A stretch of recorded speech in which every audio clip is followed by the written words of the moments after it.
The general public and even Sidney Crosby's biggest fans will acknowledge that he does not make for the most scintillating interview. I'm being nice here. But Sid does tell the truth.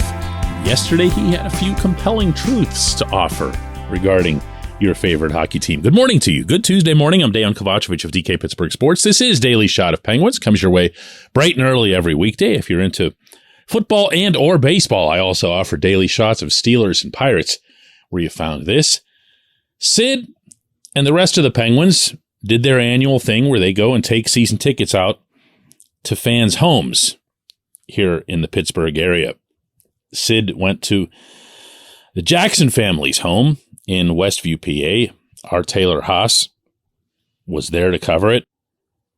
And after Sid got the obligatory shocked response at the door after he rings the bell, they always know that a player's coming. They don't always know which player is coming. So it's fun. It's a fun thing.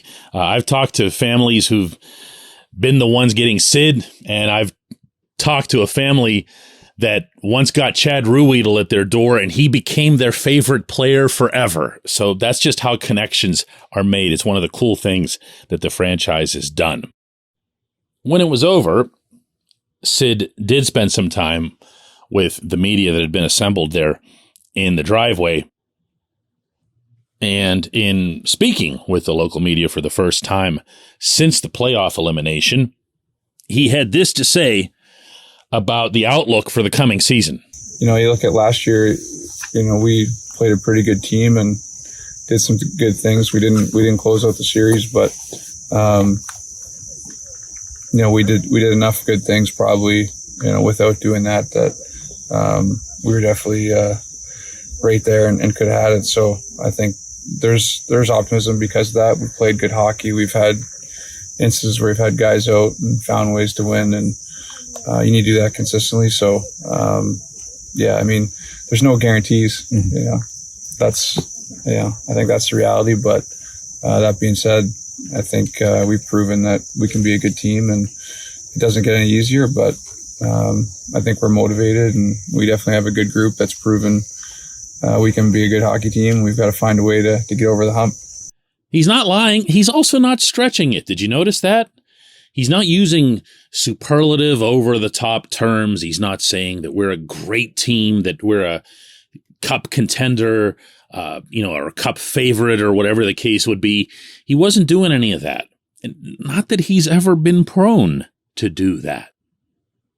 And that's part of the beauty of conversing with Sid. You're getting what's real. You're getting what's authentic in his world. He absolutely, unequivocally, I can guarantee you this, believes that this team that the Penguins have assembled heading into the coming season is a good one, is one that can play with anyone in the conference, that can compete and make a run deeper into the playoffs than it's done for a few years now. And he's right. We've seen it. I know what the outcome was in Manhattan. I know what the outcome was on Long Island. And I know, just as you know, if you take emotion out of the equation, that both of those had to do with very different issues at the same position.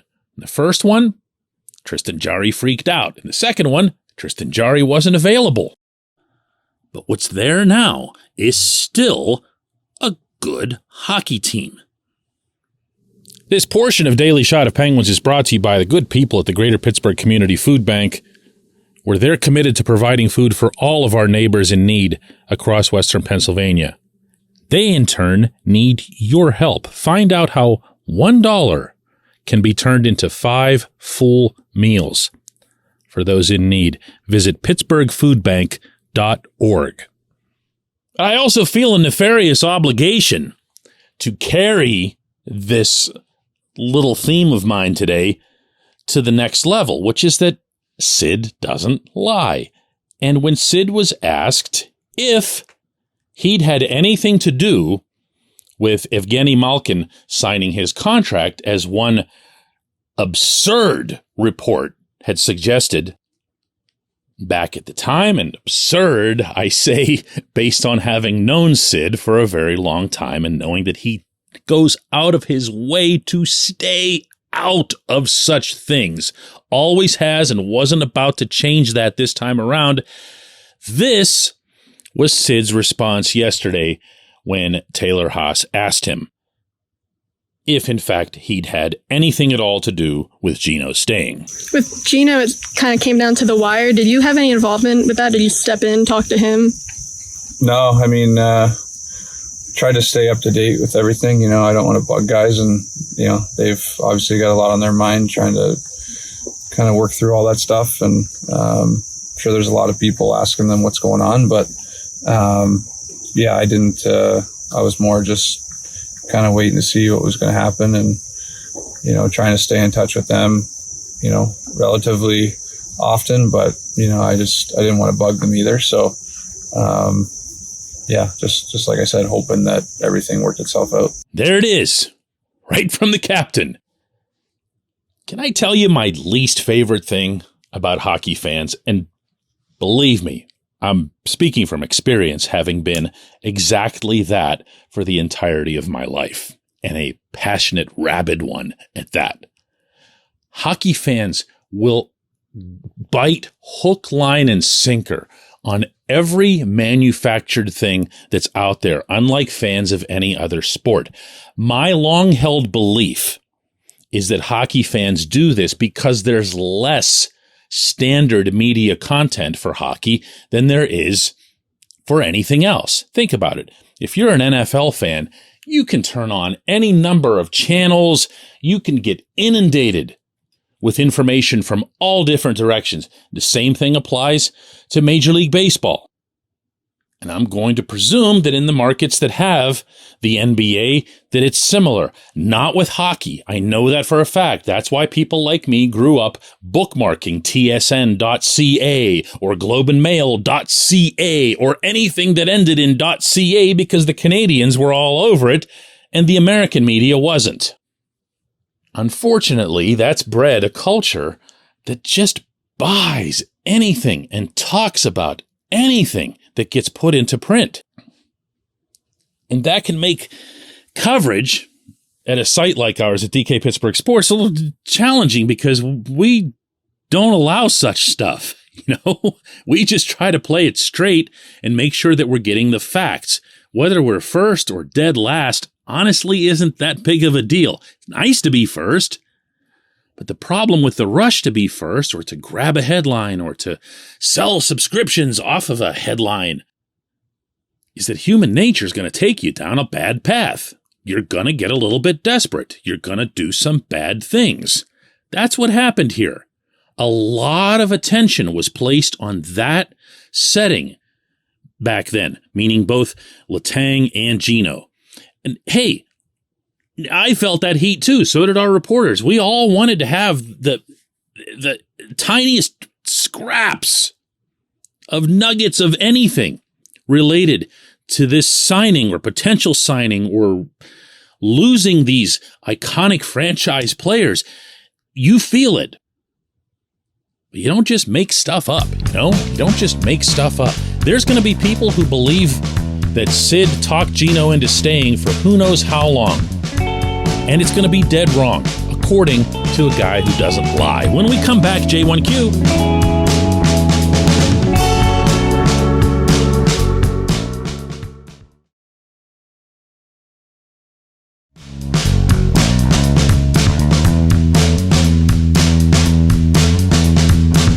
And today's J1Q comes from Bruce Sears, who asks, can the Penguins roll out 4 lines with the current forward group? After Evgeny Malkin came back from injury this past season, they were basically a one-line team and a very good power play.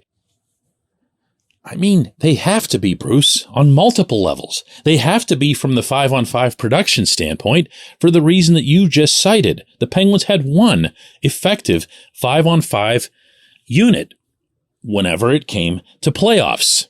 They did. If it wasn't Sid's line producing not just the goals, but all of the advanced analytics and everything else that they were doing, If it wasn't for them, you would have seen a pretty mediocre team across the board, if that.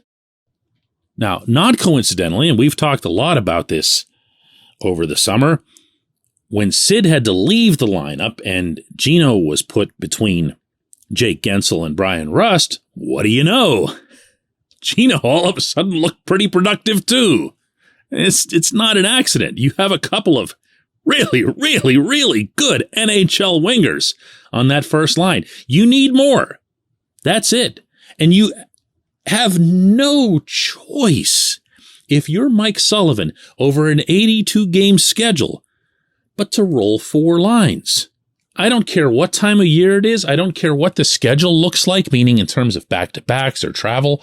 You have to roll 4 lines, and you have to do it, arguably, even more evenly than you have in the past. Why? Again, Captain Obvious. They're older. These guys are older, all of them, especially the core guys. And you have to preserve them for the games that matter the most. I'm in favor of, the head coach certainly isn't, actually sitting them out in select games on the road, back-to-back nights. I'm in favor of looking at the schedule overall, and they've done this in the NBA, they've done it in Major League Baseball, where they say, hey, listen, this year, in lieu of 82 games, you're going to play 70. Here's the way we're targeting this. Now, we can adjust this as we go based on injuries, based on need, meaning the team's need at a certain point. Like, for example, if Gino goes down, Sid's not going to take his nights off. I'm totally cool with this. The hockey world is totally not. And I don't have to guess at Sullivan's stance on this because he has said very clearly, including in this calendar year, that he's not. But that's the extreme to which I'd take it. Because I believe that this team can get into the playoffs at roughly 85% capacity. Because they've done it. They did it just this past season. They did it the year before and finished first in the division. So why put in resources that you don't need to put in when you and the organization would have everything? I'm wasting my time here. They're not going to do this, but I'm just letting you know that that's how strongly I feel about that. Now, from there, you can at least extrapolate that it's the right thing to do to make sure that you're rotating guys 5-on-5, that you're not double shifting, which, by the way, Sullivan's really good at avoiding in the regular season, no matter how big the game or the situation might feel. He keeps Sid and Gino both right around that 19 to 21 minute mark. And that's something that he does in concert with the players, making sure that they're cool with it. Letang's obviously a different discussion when it comes to ice time, but even he is probably going to have to need it at some point. And now I'm remembering here that this isn't even what you asked about. You asked if the Penguins have the people to do it.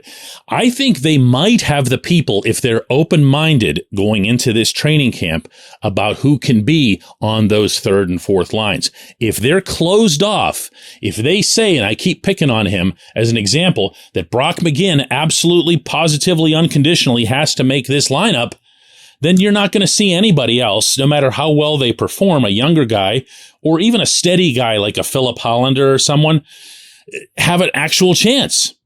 You're just not. And that's going to hurt you lineup-wise. From there, you've got to find the right combination, and that means finding another or recreating another Teddy Bluger line. You don't have Zach Aston-Reese. You don't have Brandon Tanev. I don't know what it was that you were getting from McGinn in the second half of last season. So you're going to have to do that one pretty much from scratch. It's going to be an interesting training camp on both of those fronts. I really believe that. I appreciate the question. I appreciate everyone listening to Daily Shot of Penguins. We'll do another one of these tomorrow.